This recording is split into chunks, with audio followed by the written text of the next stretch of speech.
after reading the book that's in Venice by Thomas Mann, I really want to see the film by Luchino Visconti, made in 1971. This particular film, I may have seen it when it came out. I was young then, 1970s. I didn't have much impression on that particular film, except that this young actors playing a 14-year-old and depicted kind of a beautiful boy or something. And other than that, I don't have much impression on that. So, like a couple of weeks ago, I finished reading this particular book for the first time, and I really wanted to see the film. And so I looked for like a free movie on the but I couldn't find any. So I bought the DVD and I watched last night, and I really impressed. I really liked this film. First of all, I think Luchino Visconti has his own image of this particular stories, and that I felt very interesting compared to my impression on the book. I think this one is a little bit different. First of all, I think the story is very loyal to the book. Line by line, it's very loyal. But characters, the main character Aschenbach is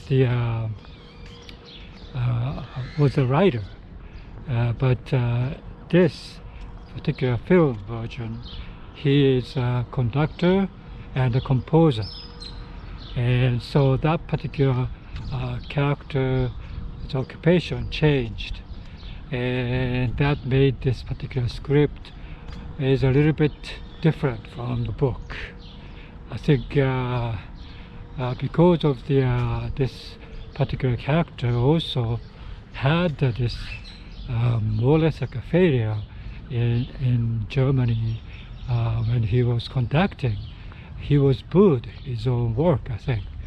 He was booed by audience, and I think his colleague went to convince him that you have to write music that people love to listen to.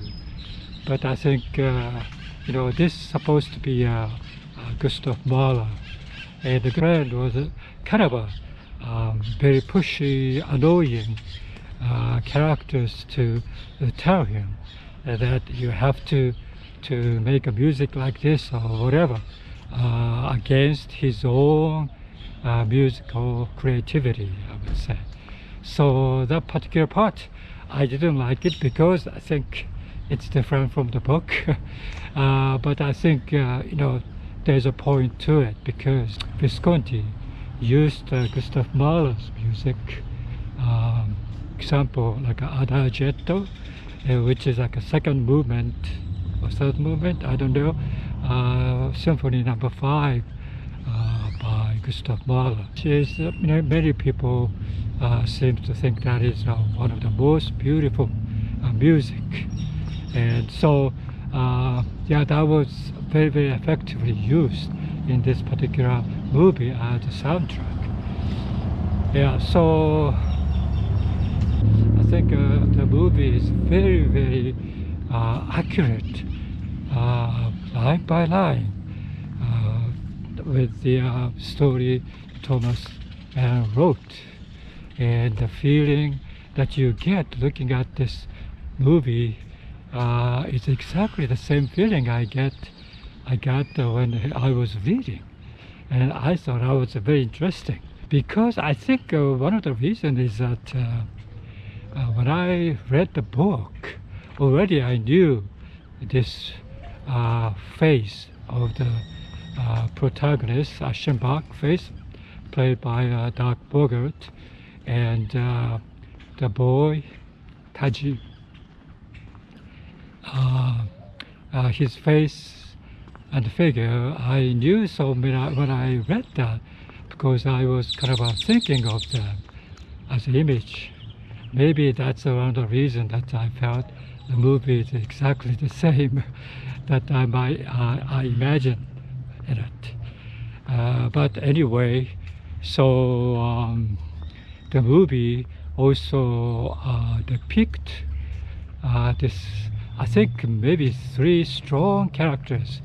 One is this protagonist, Aschenbach, played by Dirk Bogarde. Very well acted, very well. I really loved his portrayal of Aschenbach. I think he kind of transformed himself to very, very different characters. Early on in the movie, that when he arrived, when Gustav Mahler arrived in Venice, he saw these annoying old characters hanging around him. He was like a street performers or something that in the movie depicted like Venetian traditions, that they have this masquerade type of thing on the face. They use all kinds of cosmetic things to make the face is like you know, like performers or something. You put the rouge in your lips and white powder on your face, and so when he arrived to Venice, he saw this old man, and he was very disgusted about that, to look at him, because he was angry, like a disappointment in human characters or something like that. So that particular part is very, very important, I noticed, because Aschenbach himself, trying to gain the more attention from this young boy, I think he tried to make himself younger. So he goes to this barber toward the end of the story, and asks him, well, all the barbers suggest that you want to do this and that and on your face. So he suggested that he put on, he dyed the hair to black, I think, so that there's no, silver hair showing, and also he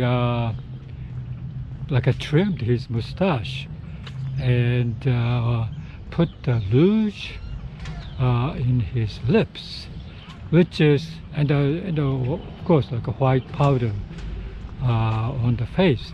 So at the end of the film, he became, trying to gain this particular youth, but at the same time, he became very cartoonish, kind of a ugly old man's face, which is very, very used effectively. I think depicting that this particular beginning of the story, he meet this guy who was also cosmetically altered face, and he was disgusted to look at. So he himself became this particular face of altered old man face, that from viewer's point of view is kind of a ridiculously hideous, ridiculously became this buffoon type of characters, and that was very, very effectively done. The Aschenbach character changes from relatively normal looking to the hideous looking old man at the end, and the Dirk Bogarde was wonderful to play that particular role. And then the other two characters, of course, like a 14-year-old, he was depicted as a fashion model, teen fashion model, with swimsuits or something like that, like a costume changing. and mostly like a swimsuit of this 14-year-old boy changes quite often to one from the other, and he poses with this particular swimsuits. Swimsuits at the time, turn of the century, 1900, is more or less like you have a top and the pants part of it, and it's not like a Speedo like today. It's like a very, very well fashioned, covered swimsuits there, and yeah, that was very effectively used. Because of that, yeah, I think the viewers also feel that yeah, this particular boy was beautiful, and he was like a, every angle you looked at, yeah, it's something to behold, and that was very, very well done.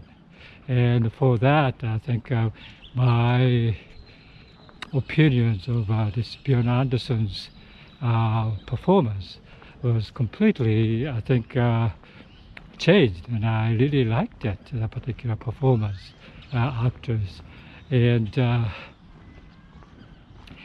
the one character, in the book, it's not like significant character, but you can see the weight of this particular character behind of this particular story.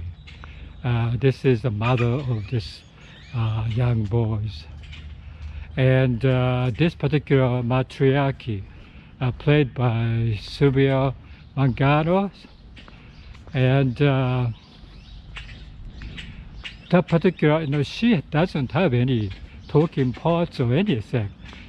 She doesn't talk to anyone, but in the movie she doesn't speak at all, but her presence, because her beautiful figure and her, like very authoritative figure is very, very, heavy, a weight in this particular role there, and I really like that too. And I really realized that all those three actors are very well done, and by, I think, under the directions of Visconti. And I think that's what the Visconti's visions is involved there. So yeah, that particular acting itself is something to behold in this particular film. I guess when I looked, and this particular movie, I think it is main theme, main engaging, and also trying to gain the youth, trying to gain the beauty of the youth. I think that's the main theme there. But of course, youth is, day by day you are losing youth, and so after middle age, it's kind of ridiculous to try to achieve that. And this particular movie shows, yeah, it is ridiculous to achieve that particular youth, trying to get attention from young people or whatever. And so that particular part is, I think, the message there in the movie. Like a movie making is very, very meticulous and beautiful, and just like any other film Visconti directed, like Rocco and his brothers, I can think of, and also the Leopard. The kind of a very, very meticulous, very well thought out art, scene by scene, a very, very effective art there. So that was very, very good. And first you have to read the book, and then you see the movie and compare them. That's one of the fun things to do.